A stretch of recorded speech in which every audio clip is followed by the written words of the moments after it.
Täna räägin ma sellest, kuidas kasutada ja seadistada üles meie kavitatsiooni ja RF-masinat.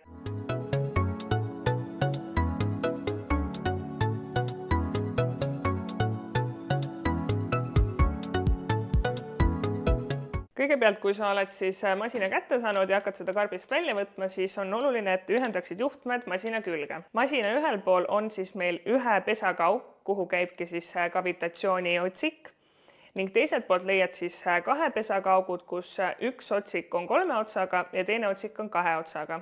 Jälgi seda, et sa sisestaksid õiged otsikud õigesse pessa. Ühenda seade vooluvõrku ning pane masin nupus tööle. Seadmel on vaja keele valimiseks vajutada korraks ekraanile ning siis kuvab sulle erinevad keeled. Nüüd kuvab ekraan sulle 3 erinevat funktsiooni ning alusta alati kavitatsiooni funktsioonist. See ongi mõeldud kehale ja suurtematele piirkondadele, näiteks reied, kõht, käsivarred. See lame otsik on kavitatsiooni otsik. Oluline on see, et kõik need 3 otsikut vajavad toimimiseks ultrahelikeeli.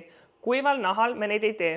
Ning enne otsikute kasutamist oma kehal palun eemalda kõik ehted. Seejärel kuvab ekraan sulle 3 erinevat valikut.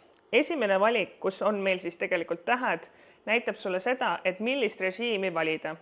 Kas see on pidev, pulseeriv, see on juba sinu enda otsustada, aga meie soovituslik on kasutada pidevat režiimi. Teine rida on aja määramiseks. Meie soovitame kasutada kuni 15 minutit ühele piirkonnale. 3. rida näitab meile intensiivsust ja tugevust. Soovitame alati alustada sellise 3-4 kriipsu juures ning iga järgneva seansiga võid see intensiivsust tõsta. Pea meeles, seade peab alati naha peal libisema ning ära hoia seda ühe koha peal. Ja protseduuri ajal lisa alati keeli juurde. Seadme kasutamise vahele peab jääma vähemalt 5 päeva ning esimesi tulemusi võite 1,5–2 kuu pärast oodata. Ja need 2 otsikut on RF-id, mis suurem otsik on mõeldud RF kehale ning väiksem otsik RF näole.